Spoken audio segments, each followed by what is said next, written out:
فلا أقسم بمواقع النجوم وإنه لقسم لو تعلمون عظيم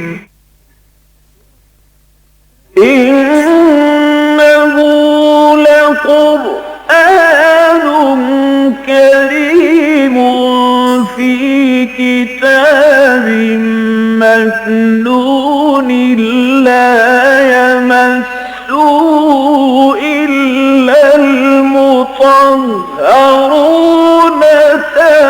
تنزيل من رب العالمين.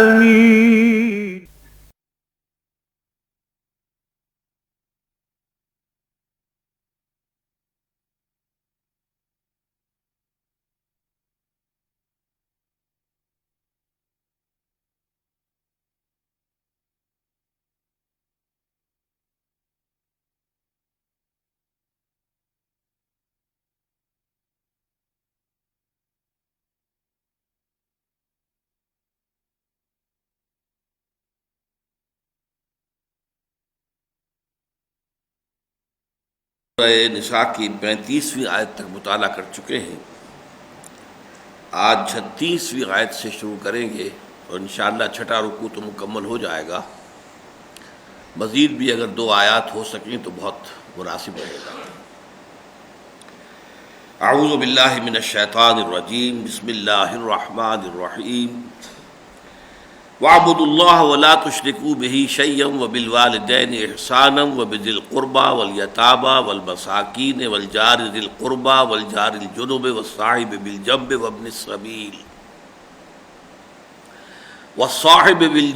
وَابْنِ السَّبِيلِ وَمَا مَلَكَتْ أَيْمَانُكُمْ إِنَّ اللَّهَ لَا يُحِبُّ مَنْ كَانَ مُخْتَالًا فَخُورًا الذين يبخلون ويأمرون الناس بالبخل ويكتمون ما آتاهم الله من فضله وأعتدنا للكافرين عذابا مهينا. صدق اللہ العظیم.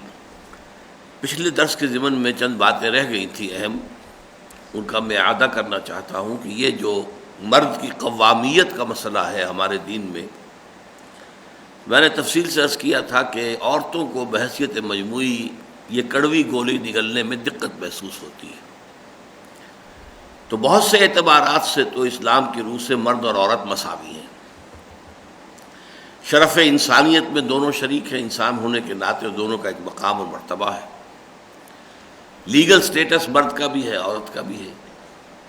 اخلاقی اعتبار سے اور نیکی کے اعتبار سے اور روحانی اعتبار سے دونوں کے لیے راستے کھلے ہیں. جتنی چاہیں ترقی کریں، اور جتنی بھی کوئی ترقی کرے گا نیک عمل میں، چاہے وہ مرد ہو چاہے عورت ہو، اس کو اس کا اجر و ثواب ملے گا. شادی کے معاملے میں بھی برابر کیا ہے. لڑکی کی مرضی کے بغیر اس کی شادی نہیں کی جا سکتی، اس کی رضامندی اس میں شامل ہونی ضروری ہے. تو بہت سے اعتبارات سے اس میں شک نہیں ہے کہ شریعت نے برابر کر دیا ہے. لیکن جو خاندان کا معاملہ ہے انتظامی سطح پر، قانونی سطح پر، اس میں ظاہر بات ہے کہ مرد کی قوامیت ہے، مرد کی حکومت ہے. تو جن آیات کا ہم نے پچھلی مرتبہ مطالعہ کیا تھا اس کے شان نزول کے ضمن میں 2-3 روایات آتی ہیں. ایک تو حضرت ام سلمہ سے ہے رضی اللہ تعالی عنہا، ام المومنین، بہت ذہین خاتون تھیں. انہوں نے ایک مرتبہ کہا حضور کے سامنے، کاش حضور ہم بھی مرد ہوتے تو ہمارے بھی مراتب ہوتے، ہم بھی جہاد کرتے، قتال فی سبیل اللہ میں جاتے، ہمیں بھی اونچے مراتب جو ہیں وہ حاصل ہو جاتے. اور ایک اور خاتون نے حضور سے آ کر کہا کہ حضور یہ جو ہمارا میراث کا معاملہ نصف ہے، بیٹے کے مقابلے میں بیٹی کا نصف ہے، ہماری جو گواہی ہے وہ نصف ہے، تو کیا ہمارے جو نیک اعمال ہیں، جو ہماری عبادات ہیں، ان کا اجر و ثواب بھی نصف ہوگا؟ تو حضور نے اس دوسرے سوال کا جواب بالکل نیگیٹو میں دیا کہ نہیں، اجر و ثواب جو ہے اعمال کا، اعمال صالحہ کا، وہ بالکل برابر ہے، مرد کے لیے عورت کے لیے. اور مقامات بلند کھلے ہوئے ہیں، جہاں تک چاہے صدیق اگر مرد ہو سکتا ہے، صدیقہ خاتون ہو سکتی ہے، اس میں کوئی شک و شبے کی گنجائش نہیں ہے. البتہ جہاں تک خاندان کے نظام کا تعلق ہے اس کے لیے لازم ہے کہ مرد کی قوامیت، اس کی حاکمیت کو تسلیم کیا جائے۔ اس میں جیسا کہ میں نے بعض احادیث تو سنائی تھی، لیکن ایک حدیث رہ گئی کہ حضور نے یہاں تک فرمایا ہے کہ اگر کسی انسان کا کسی دوسرے انسان کو سجدہ کرنا جائز ہوتا تو میں بیوی کو حکم دیتا کہ وہ شوہر کو سجدہ کرے۔ اس درجے اس کی قوامیت کو ذہناً قلباً تسلیم کرنا ضرورت ہے ایک مسلمان خاتون کے لیے، اور وہ اس لیے پھر اس کو تسلیم کرتی کہ اللہ نے اس کا وہ مقام بنایا ہے۔ تو جب اللہ تعالیٰ کے ساتھ ہمارا تعلق صحیح ہوگا، درست ہوگا، اور ہم وفادار ہوں گے اللہ کے احکام کے ساتھ، تو یقیناً پھر یہ جو کڑوی گولی ہے یہ بھی ایک مسلمان خاتون جو ہے بڑی آسانی کے ساتھ اس کو ہضم کر لے گی۔ بہرحال اب ہم چل رہے ہیں آگے۔ یہ جیسا کہ آپ کو معلوم ہے کہ سورہ نساء جو ہے معاشرتی معاملات میں بڑی اہمیت کی حامل صورت ہے، اور اس میں ابھی تک بہت بڑا حصہ جو ہے خواتین سے متعلق، یتیموں سے متعلق آیا، جو کمزور طبقات معاشرے کے تھے ان کے حقوق کا تحفظ، ان کا لحاظ کیا جانا، اس کے حوالے سے بہت سی تعلیمات آ گئی ہیں۔ لیکن اس وقت فلسفے کی بات آ رہی ہے کہ اصل میں اسلامی معاشرے کے اندر جو معاملات ہوتے ہیں ان کی بنیاد کیا ہے۔ اس کی بنیاد ایک لفظ ہے، وہ ہے ادائے حقوق۔ ہمارے ہاں آج کی دنیا میں کیا ہے؟ طلب حقوق ہے، ہمارے حق ہمیں ادا کرو۔ ادائے حقوق پر ایمفیسس نہیں ہے۔ قرآن مجید اس کے برعکس ادائے حقوق پر ایمفیسائز کرتا ہے۔ تمہارے اوپر کسی کا حق ہے، ادا کر دو۔ اگر کوئی تمہارا حق ادا نہیں کر رہا ہے تو چلو، اگر مجبوری ہے، ہو سکتا ہے آخرت میں کمپنسیشن تمہیں مل جائے، اس کی کوئی نیکی جو ہے تمہارے حساب میں درج ہو جائے، یا تمہاری کوئی خطائیں اور گناہ جو ہیں وہ اس کے پردے میں ڈال دیے جائے، وہ تو کمپنسیشن ہو جائے گی۔ لیکن اگر تم نے کسی کا حق ادا نہیں کیا تو تم مارے جاؤ گے، پھر یا تو تمہاری نیکیاں اس کو دی جائیں گی، اور یا اس کی برے اعمال تمہارے حساب میں درج ہوں گے۔ ادائے حقوق میں اب سب سے پہلے ظاہر بات ہے کہ حق آتا ہے اللہ تعالیٰ کا۔ وہ کریٹر ہے، خالق ہے، مالک ہے، رب ہے۔ He is the creator, the sustainer, the provider۔ ہر اعتبار سے جو حق ہے، تمام حقوق میں اولین حق اللہ کا، اور اللہ کے حقوق میں اولین حق اس کے ساتھ شرک نہ کیا جائے۔ خاص طور پر ایک تو شرک ہے کہ جو عقیدے کا شرک ہوتا ہے، اللہ کا بیٹا بیٹی مان لینا، یا کسی انسان کی شکل میں اللہ کا ظاہر ہو جانا، حلول جسے کہتے ہیں، اوتار کا عقیدہ ہے۔ اس پر میرے 6 گھنٹے کے لیکچرز موجود ہیں کہ شرک کی کون کون سی قسمیں دنیا میں پائی گئی ہیں اور کس کس دلیل سے قرآن مجید انہیں رد کرتا ہے۔ یہاں فرمایا وَاعْبُدُوا اللَّهَ وَلَا تُشْرِكُوا بِهِ شَيْئًا۔ اب یہ ایک مثبت ایک منفی بات ہے کہی گئی ہے، انداز میں بات ایک ہی ہے۔ وَاعْبُدُوا اللَّهَ، بندگی کرو اللہ کی، اللہ کی اطاعت، اللہ کی بندگی۔ اب عبادت کے اوپر مفصل گفتگو کا یہ موقع نہیں ہے، ورنہ یہ کہ یہ خود اپنی جگہ پر ایک مکمل موضوع ہے کہ غلطی سے ہمارے ہاں صرف نماز، روزہ، حج، زکوٰۃ کو عبادات سمجھ لیا گیا ہے، حالانکہ یہ بنا ہے لفظ عبد سے۔ عبد کہتے ہیں غلام کو، مملوک، غلام، سلیو۔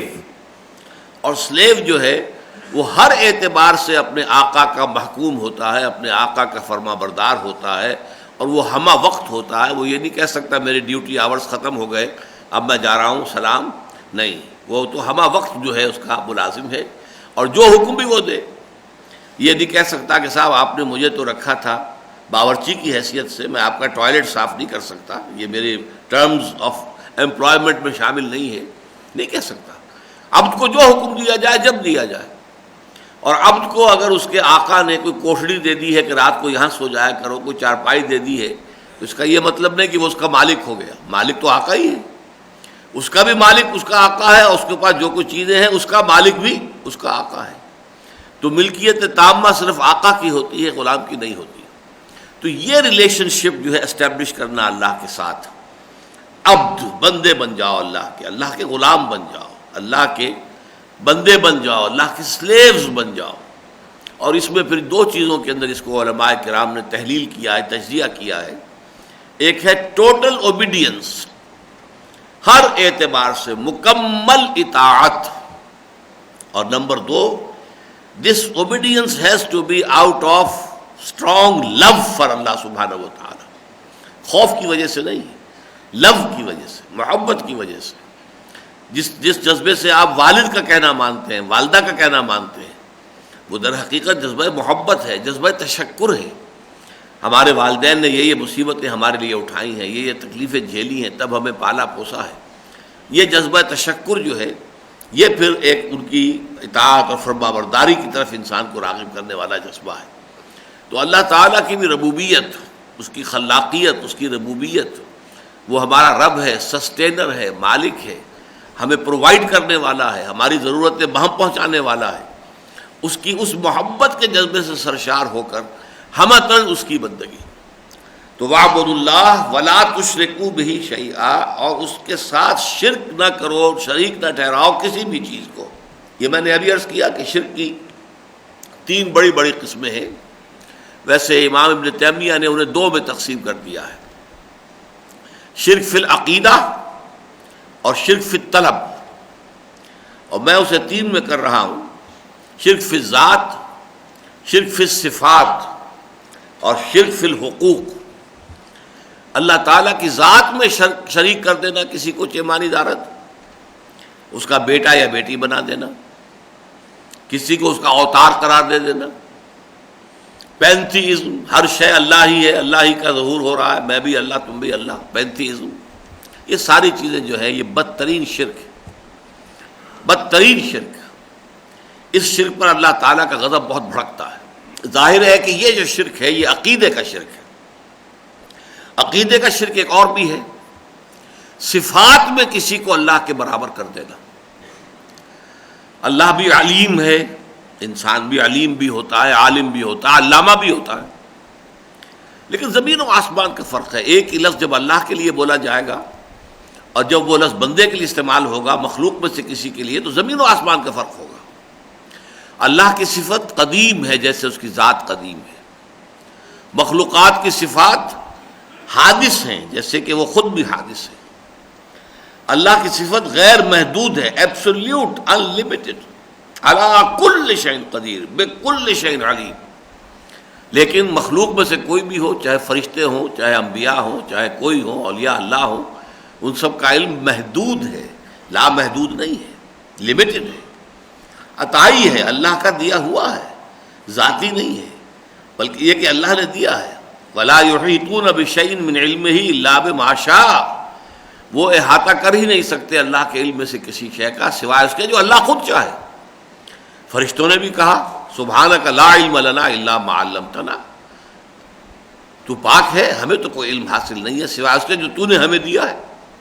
جب ان سے کہا گیا تھا کہ اچھا وہ سارے نام بتاؤ جو بعد میں آدم نے بتا دیے، آدم کو اللہ تعالیٰ نے بتائے تھے، وَعَلَّمَ آدَمَ الْأَسْمَاءَ كُلَّهَا ثم عرضهم على الملائكة فقال انبئوني باسماء هؤلاء ان كنتم صادقين قالوا سبحانك لا علم لنا الا ما علمتنا انك انت العزيز الحكيم۔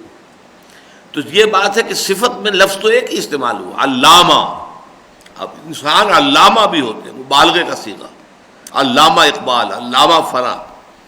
اور ایک خاص شہر ہمارا ایسا ہے پنجاب کا، وہاں سے علامہ ہی نکلتے ہیں، اور وہ سیالکوٹ ہے، وہیں سے علامہ اقبال بھی ہیں، اور بھی بہت سے علامہ جو ہے وہ سیالکوٹ سے نکلے ہیں۔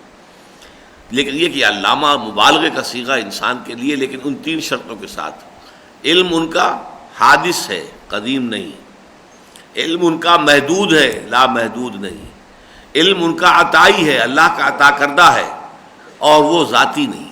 یہ 3 شرائط جو ہے، یہ میں نے کئی مرتبہ عرض کیا ہے کہ اس مسئلے میں چونکہ بڑی قیل و قال ہے، بحث مباحثہ ہے دیوبندیوں کے اور اہل حدیث کے مابین، اور بریلویوں کے خاص طور پر جو عالم ما کان و ما یکون کہتے ہیں حضور کو، کہ وہ بھی کہتے ہیں یہ 3 شرطیں ہم مانتے ہیں حضور کے علم کے بارے میں۔ ان کے علماء جو ہیں، ان کی کتابوں میں بھی لکھا ہوا ہے کہ حضور کا علم جو ہے ذاتی نہیں، عطائی ہے، اللہ کا دیا ہوا، جتنا اللہ نے دیا۔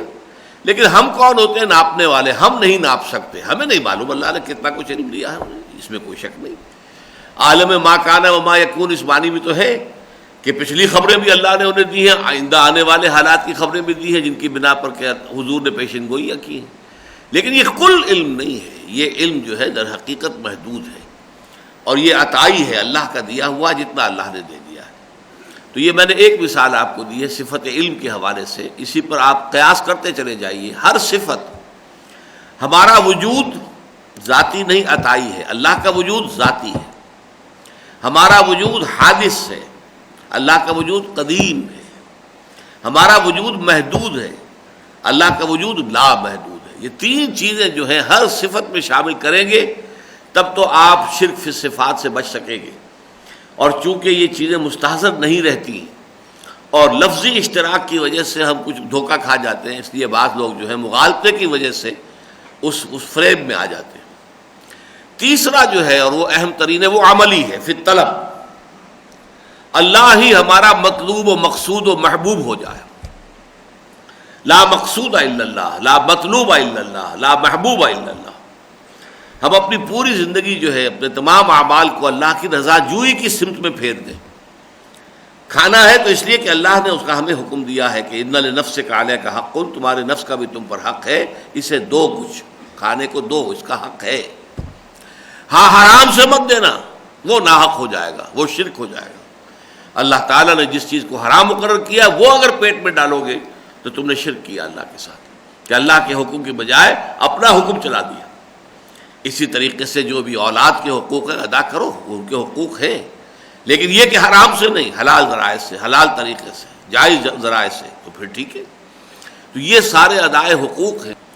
ان حقوق کے اندر جو ہے جیسا کہ میں نے عرض کیا، سب سے پہلا سب سے بڑا حق یہ ہے کہ اللہ کی بندگی کی جائے.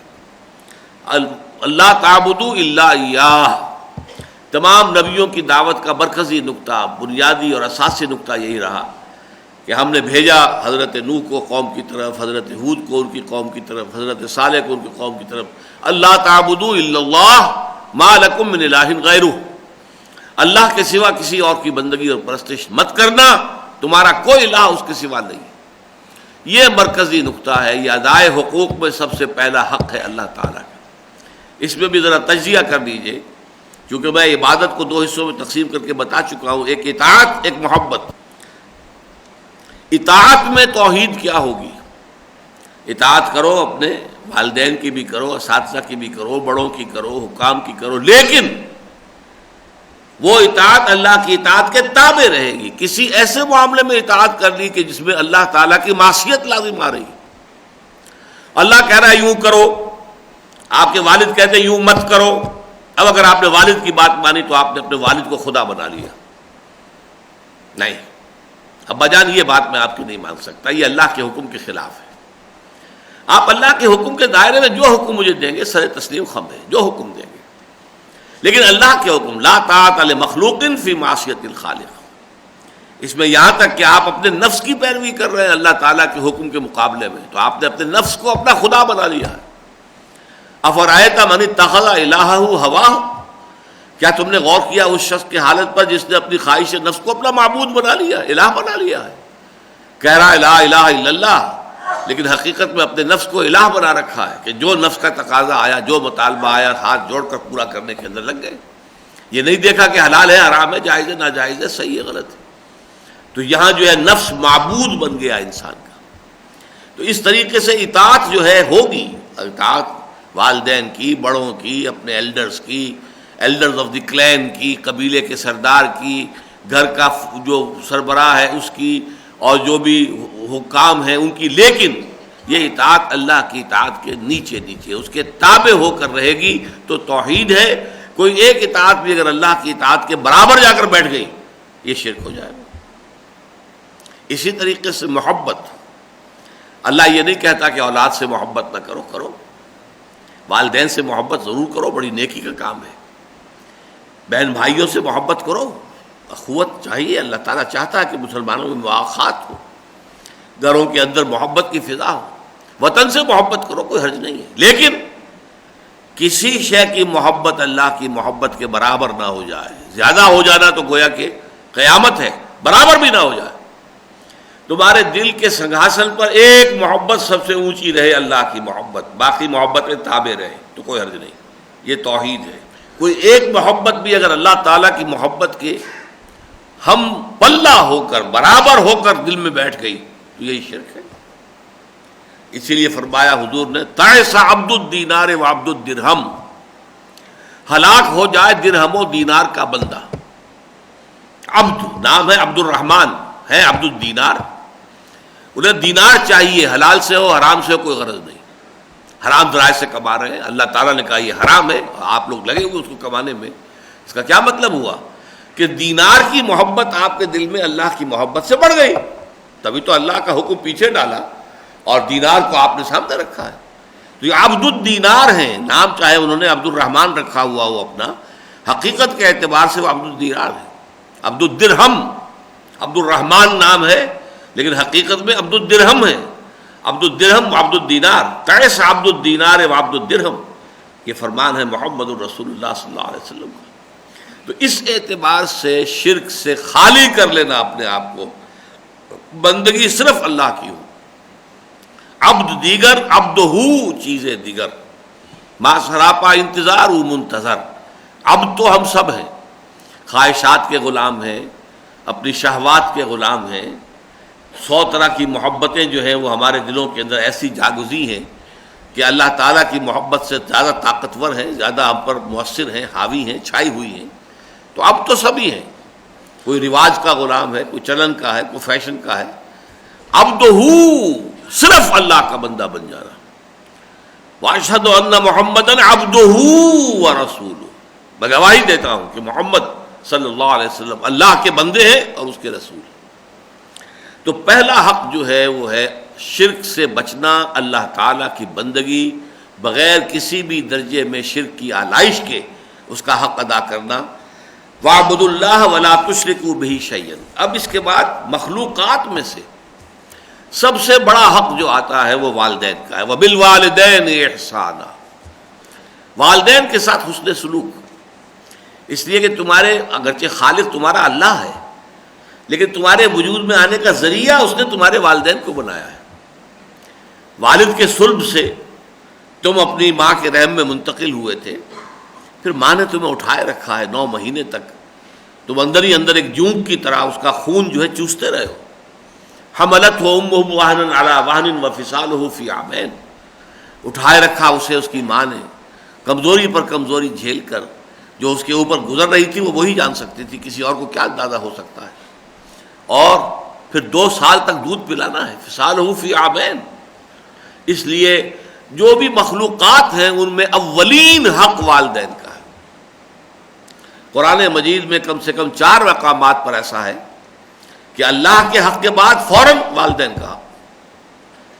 سورہ لقمان کا دوسرا رکوع ہمارے مطالعہ قرآن حکیم کے منتخب نصاب کا اہم درس ہے، اس میں فرمایا گیا ان اشکر لی ولوالدیک، شکر ادا کرو میرا اور اپنے والدین کا۔ اللہ نے اپنے ساتھ جوڑ لیا ہے والدین، ان اشکر لی ولوالدیک، شکر ادا کرو میرا بھی اور اپنے والدین کا بھی۔ خالق میں ہوں لیکن تمہارے وجود میں آنے کا ذریعہ تمہارے والدین بنے، پالنے والا میں ہوں لیکن بچپن میں تمہیں پالا پوسا ہے تمہارے والدین نے، جبکہ تم ایک گوشت کا لوتھڑا تھے اور کچھ بھی نہیں۔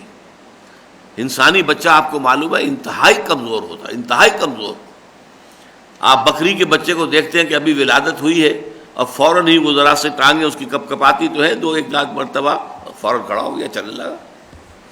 اور انسانی بچے کو چلانا جو ہے وہ کتنے کچھ جتن آپ کرتے ہیں، تب کہیں جا کر وہ قدم اٹھانا سیکھتا ہے، اس کو انگلی پکڑ کے چلاتے ہیں، اس کو کس طریقے سے، اس کے لیے طرح طرح کے اب آج کل تو جو ہے وہ گیجٹس بن گئے ہیں کہ جن کے سہارے سے وہ چلے۔ تو یہ انگلی پکڑ کر چلانا سکھایا ہے، آپ نے اس کو بولنا سکھایا ہے، تو ذریعہ جو بنا ہے پالنے پوسنے کا۔ وَقُلْ رَبِّ ارْحَمْهُمَا كَمَا رَبَّيَانِي صَغِيرًا، اور اے انسان تم اپنے رب سے دعا کرتے رہا کرو، تم اپنے والدین کا حق ادا کر ہی نہیں سکتے۔ اور یہاں تک فرمایا سورہ بنی اسرائیل میں وَقَضَىٰ رَبُّكَ أَلَّا تَعْبُدُوا إِلَّا إِيَّاهُ وَبِالْوَالِدَيْنِ إِحْسَانًا إِمَّا يَبْلُغَنَّ عِندَكَ الْكِبَرَ أَحَدُهُمَا أَوْ كِلَاهُمَا فَلَا تَقُل لَّهُمَا أُفٍّ وَلَا تَنْهَرْهُمَا وَقُل لَّهُمَا قَوْلًا كَرِيمًا وَاخْفِضْ لَهُمَا جَنَاحَ الذُّلِّ مِنَ الرَّحْمَةِ وَقُل رَّبِّ ارْحَمْهُمَا كَمَا رَبَّيَانِي صَغِيرًا۔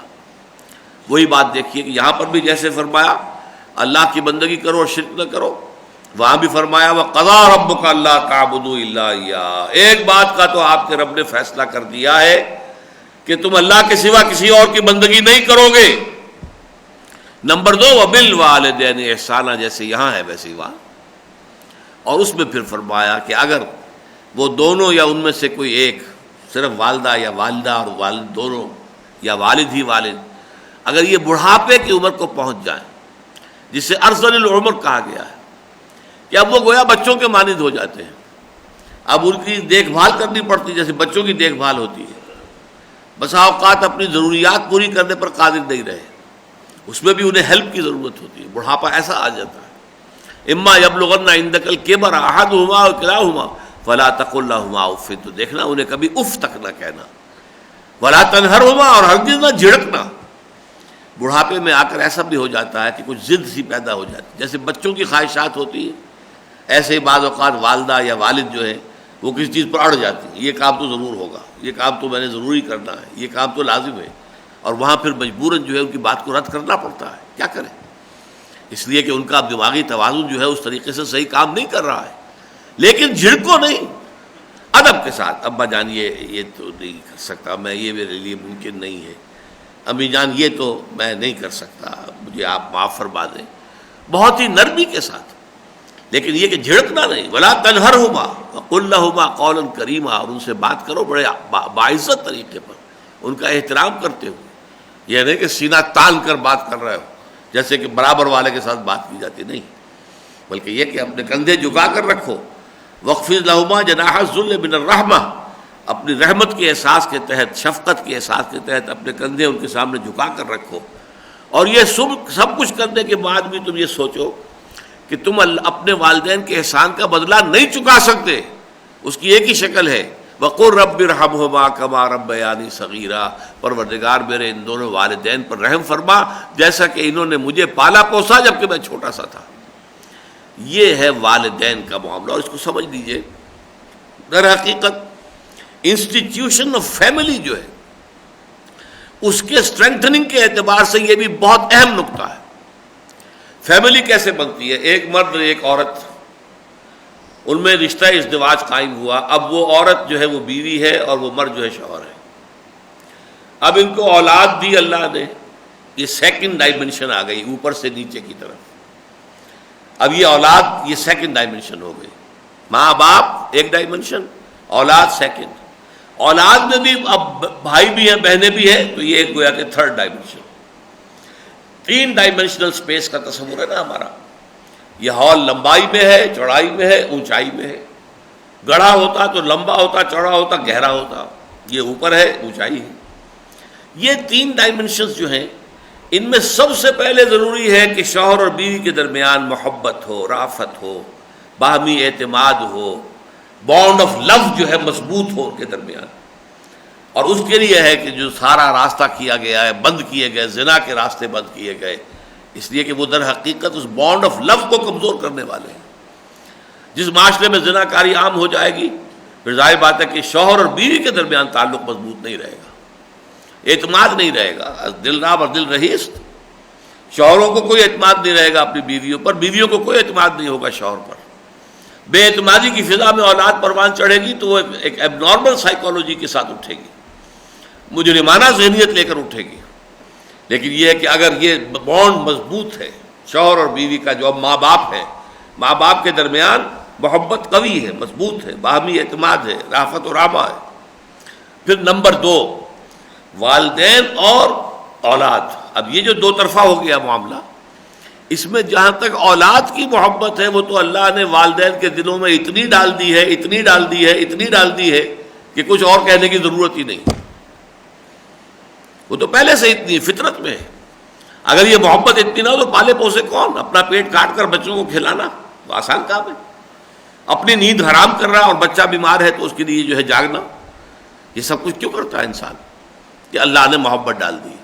لہذا قرآن مجید میں کہیں یہ نہیں کہا گیا کہ اولاد سے محبت کرو، الٹا روکا گیا، دیکھو اتنی محبت نہ کہیں ہو جائے کہ اللہ تعالیٰ کے حکم میں خل واقع ہو جائے، محبت کو روکو، اس لیے کہ یہ فطری محبت جو ہے اولاد کی اتنی شدید ہے، اتنی شدید، اس لیے وہ فتنہ کہا گیا، انما اموالکم واولادکم فتنہ، تمہارے مال اور تمہاری اولاد تمہارے حق میں فتنہ ہے، آزمائش کا ایک ذریعہ، تختہ مشق ہے۔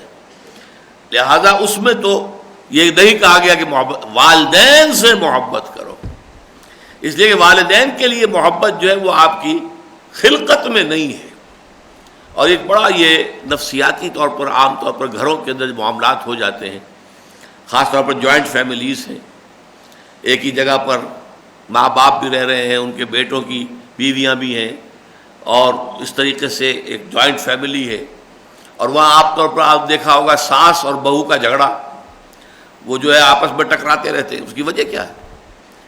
ایک عرصہ وہ ہوتا ہے انسانی زندگی میں جب کہ والدین کی محبت مرکوز ہوتی ہے اولاد پر، اولاد بھی ریسیپروگیٹ کرتی ہے، محبت کرتی ہے والدین سے۔ اب جب اولاد جوان ہو گئی، ان کی ہو گئی شادیاں، ان کا مرکز محبت ایک اور وجود میں آ گیا، ان کی اولاد، ان کی ساری توجہ اب اولاد پر ہے، تو اب ایک سینس آف ڈپرائیویشن پیدا ہوتی ہے والدین کے اندر، ان کے اندر محبت کی پیاس پیدا ہو جاتی ہے۔ یہ ہمارے بچے، ہم نے ان کو پالا پوسا، ان کے گند دھوئے، ان کے لیے راتوں کو جاگے، ان کے لیے اپنا پیٹ کاٹا، آج ہماری پرواہ ہی نہیں ہے۔ انہیں تو اپنی بیوی کی پرواہ ہے، اپنے بیوی کی فرمائشوں کا خیال ہے، اپنے بچوں کی فرمائشوں کا خیال ہے۔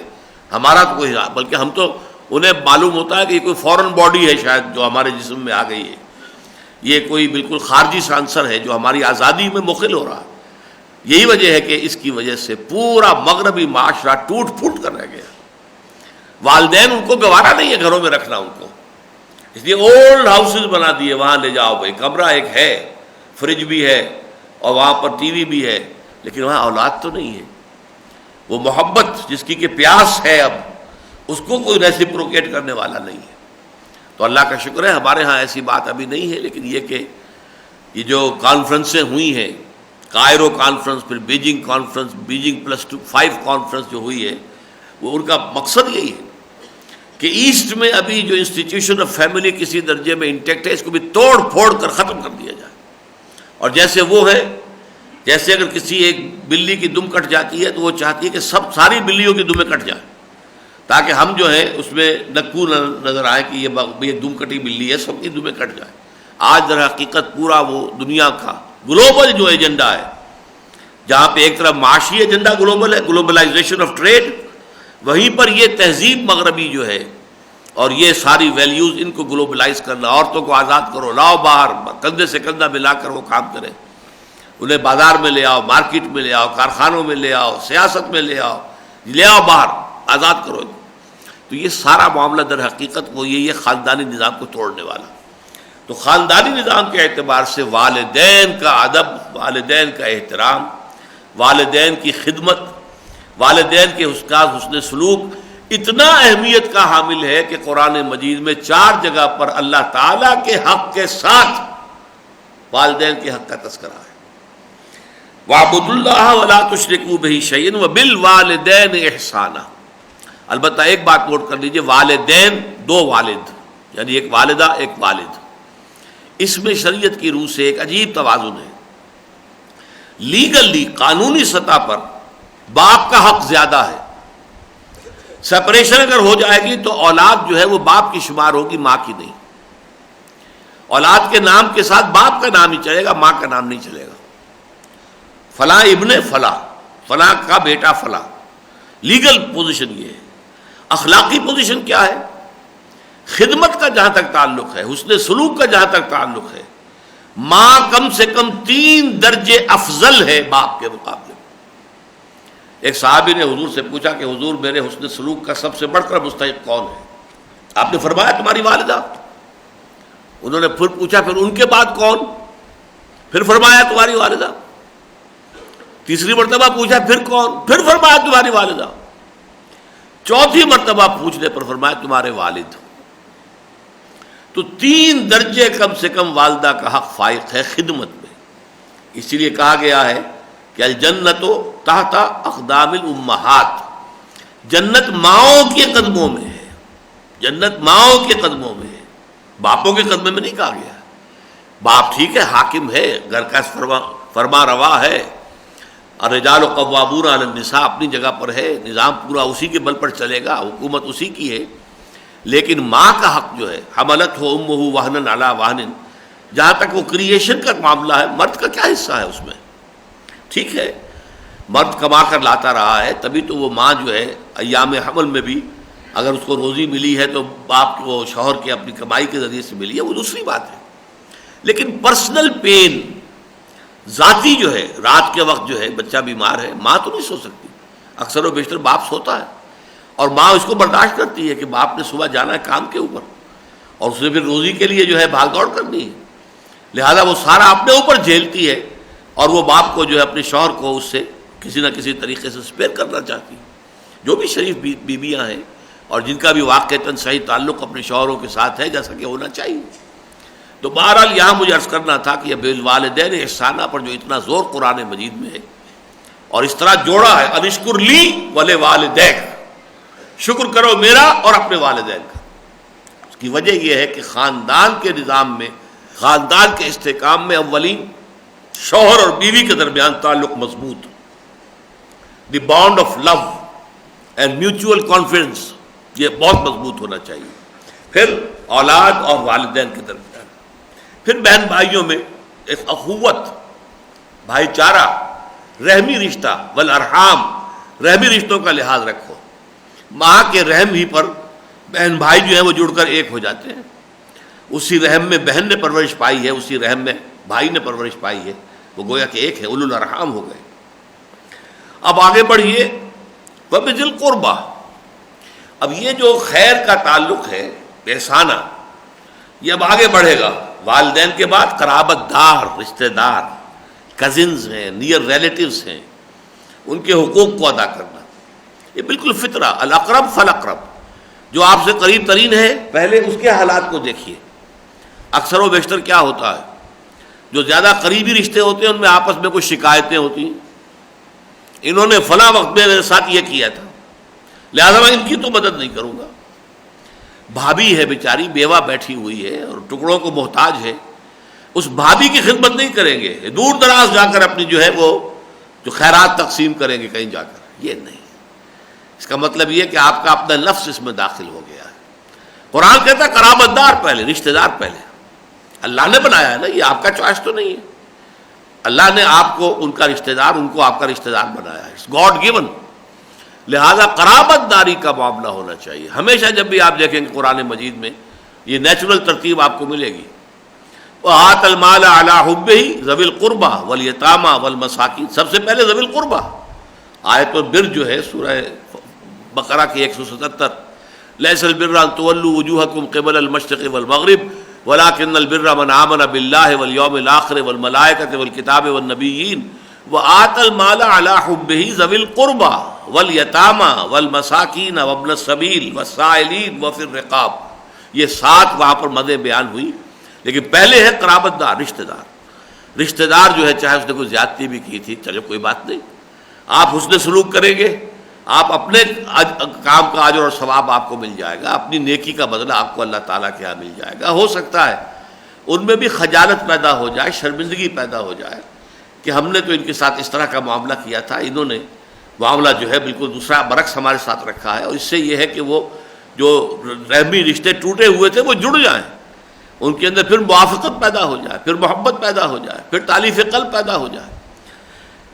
تو وَاعْبُدُوا اللَّهَ وَلَا تُشْرِكُوا بِهِ شَيْئًا وَبِالْوَالِدَيْنِ إِحْسَانًا وَبِذِي الْقُرْبَىٰ وَالْيَتَامَىٰ، اور یتیموں کا معاملہ واضح ہے، اور اس سورہ مبارکہ میں شروع سے اس قدر زور دے کر بات کی گئی ہے، کیونکہ اس معاشرے میں یتیم جو ہے عام طور پر چونکہ سارا بڑا بیٹا یا بڑے بیٹے جو ہے ساری وراثت ہڑپ کر جاتے تھے، کسی کو کچھ ملتا ہی نہیں تھا، تو اس کے تمام حقوق قانون سارا بنا دیا گیا، چھوٹا بچہ بھی اسی دن پیدا ہوا ہو جس دن کے باپ کا انتقال ہوا، وہ بھی وارث ہے، برابر کا وارث ہے، وراثت میں سے اس کو حصہ ملے گا۔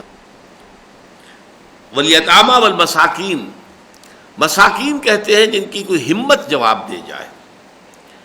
بعض اوقات ایسا ہوتا ہے کہ آدمی آپ کو نظر آ رہا ہے کہ اچھا بھلا صحت مند ہے، لیکن کچھ وجہ ہے، کوئی نیورستھینک کوئی پرابلم ہے، کوئی اعصابی کمزوری ہے، کام نہیں کر سکتا، ہمتی پیدا ہو جانا جو ہے یہ در حقیقت مسکنت ہے۔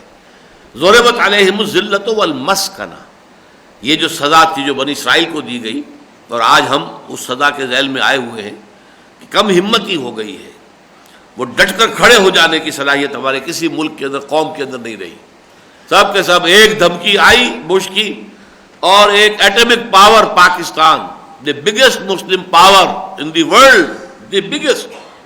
آپ کو معلوم ہے تعداد کے اعتبار سے شاید بنگلہ دیش میں کچھ چند لاکھ لوگ ہم سے زیادہ ہوں یا شاید انڈونیشیا میں زیادہ ہوں، لیکن یہ ہے کہ جو جس طرح کی سالڈ آبادی مسلمانوں کی پاکستان میں ہے کہ اگر 14 کروڑ ہیں تو کم سے کم 13.5 کروڑ جو ہے وہ مسلمان ہیں، لیکن ہمارا حال کیا ہے؟ اور پھر ایٹمک بم ہمارے پاس ہے، ہمت نہیں۔ آصحاب جواب دے چکے، یہ مسکنت ہے، ایک ہے ذلت واقعتاً کمزوری ہو جائے، اور ایک ہے مسکنت کمزوری نہیں ہے لیکن ہمت نہیں ہے۔ تو جن لوگوں میں ہمت نہیں رہتی کہ وہ اپنے پاؤں پر کھڑے ہو سکے، اپنی ضروریات پوری کر سکے، ان کا بھی حق ہے کہ ان کو بھی دو۔ اب اس کے بعد آ رہا ہے پڑوس کا معاملہ۔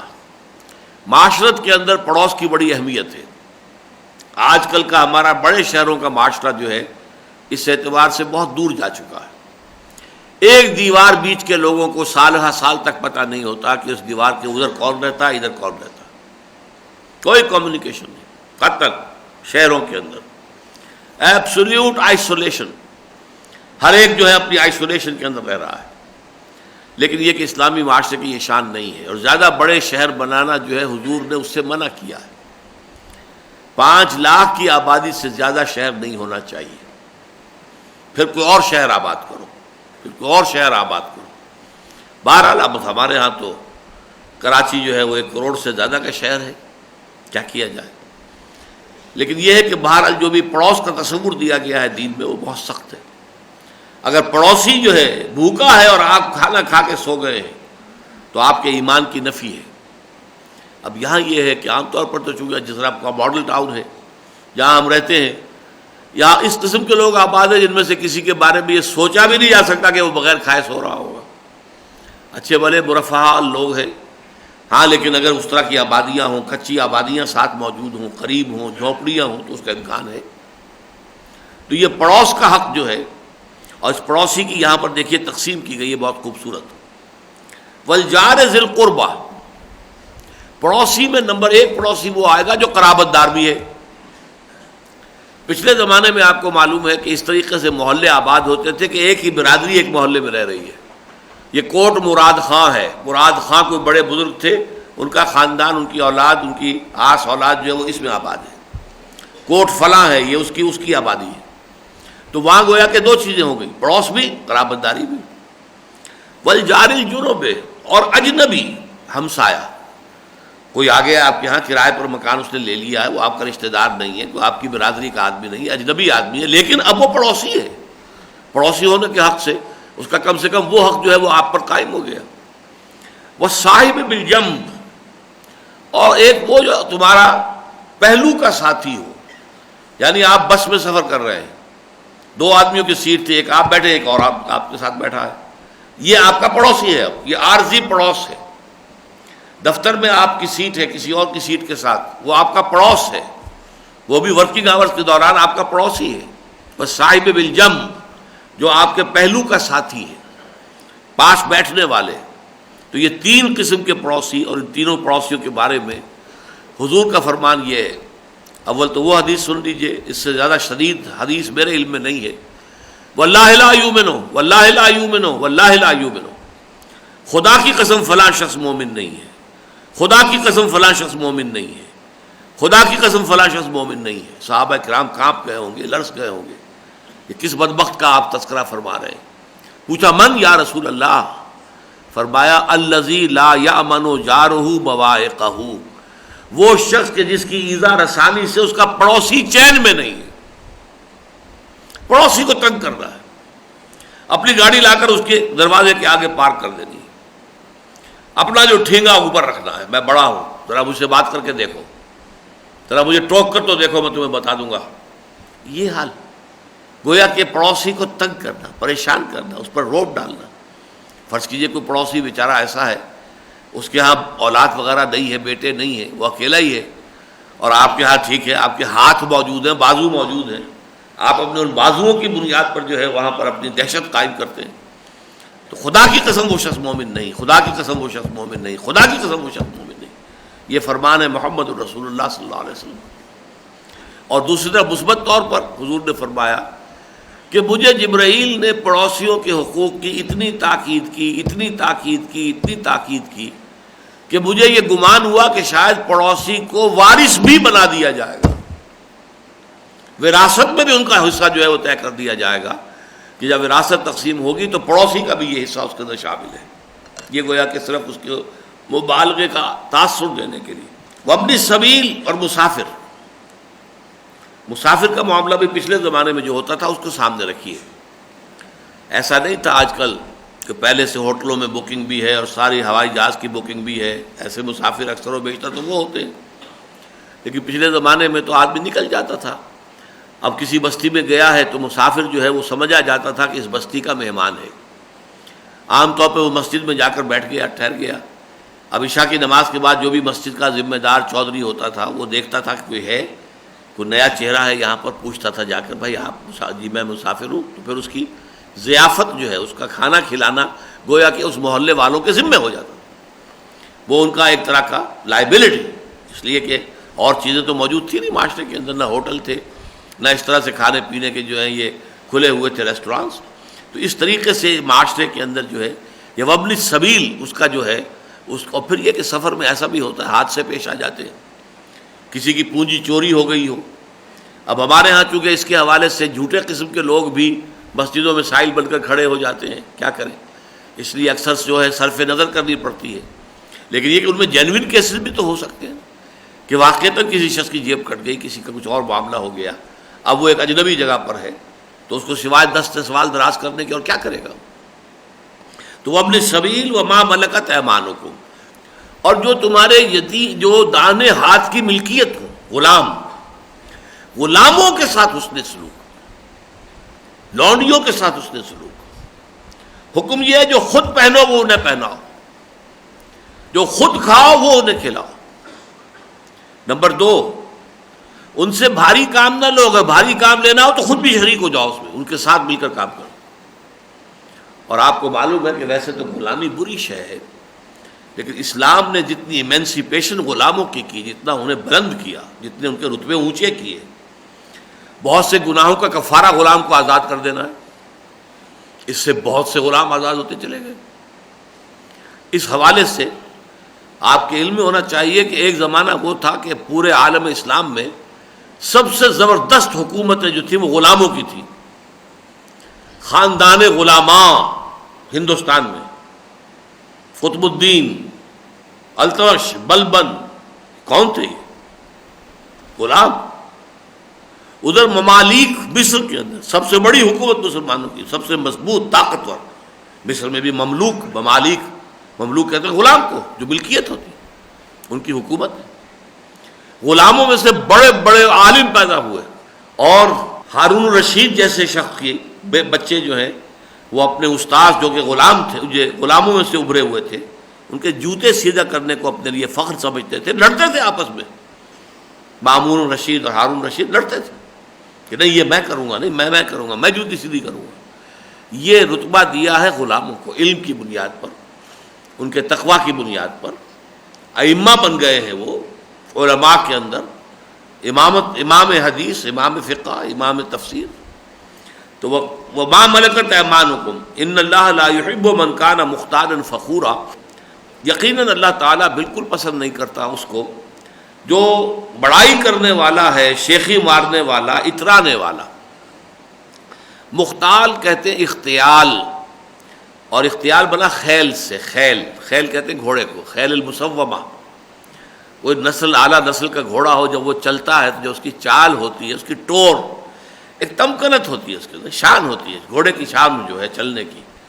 تو جب ایک انسان وہی چال اختیار کر لے، اسی طرح کی تمکنت، اسی طرح کا جو ہے ایک اس کی چال کے اندر جو ہے احساس سے فخر پیدا ہو جائے تو اسے اختیال کہیں گے کہ یہ اس وقت جو ہے اس گھوڑے کی سی چال چل رہا ہے جس سے اپنے بارے میں بڑا گمان ہے۔ اور فخر کرنا کسی شے پر، اپنے حسب پر، نسب پر، مال پر، دولت پر، حیثیت پر، وجاہت پر، جو بھی ہے فخر کرنا، فخر پر جو پسندیدہ نہیں ہے، اور عام طور پر فخر جو ہے وہ دولت پر ہوتا ہے۔ ان اللہ لا یحب من کان مختالا فخورا، اور اس لیے یہ کہا ہے الذین یبخلون، یہ لوگ بخل سے کام لیتے ہیں۔ اس لیے کہ معاشرہ جب بگڑتا ہے تو اس میں دولت کا دار و مدار جو ہے، عزت کا دار و مدار دولت پر ہو جاتا ہے۔ معاشرہ صحت مند ہوتا ہے تو عزت کا دار و مدار ہوتا ہے تقوی اور علم۔ یہ بہت بڑے عالم ہیں، ان کی عزت کی جائے گی، ان سے جھک کر ملیں گے، ان کا ادب کیا جائے گا، یہ بہت متقی انسان ہے، خدا ترس انسان ہے، اس کے ساتھ محبت ہوگی، اس کا احترام کیا جائے گا۔ یہ نہیں دیکھا جائے گا کہ یہ شخص دولت مند ہوا کرے، وہ اپنے لیے، اس کے لیے کوئی اعزاز اکرام۔ لیکن جب معاشرہ بگڑتا ہے تو برعکس ہو جاتی صورت، اب دولت مند کی عزت ہوتی ہے۔ یہ بھی نہیں دیکھتے کہ اس نے کہاں سے کمایا، حرام سے کمایا، کہاں سے کمایا، یہ ہیروئن کی دولت ہے، یہ کوئی اور جو ہے کسی طرح کی بلیک مارکیٹنگ کی دولت ہے، یہ نہیں دیکھتے لوگ، یہ رسا گیری کی دولت ہے، کچھ نہیں دیکھتے، دولت والے کی عزت۔ اور جب دولت والے کی عزت ہو جائے گی تو پھر دولت کو آدمی سینت کر رکھے گا تاکہ اس کے ذریعے سے اسے عزت اس کی برقرار رہے، خرچ نہیں کرے گا۔ خرچ کرے گا تو جو بنا ہے عزت کی، جو بنیاد ہے، وہ ختم ہو جائے گی۔ اس لیے وہ بخل سے کام لیں گے۔ الذین یبخلون ویامرون الناس بالبخل، اور جو لوگ بھی بخل سے کام لیں گے وہ لوگوں کو بھی بخل ہی کا مشورہ دیں گے۔ یہاں آپ نے دیکھا کہ میں نے امر کا ترجمہ حکم دینا نہیں کیا ہے، مشورہ۔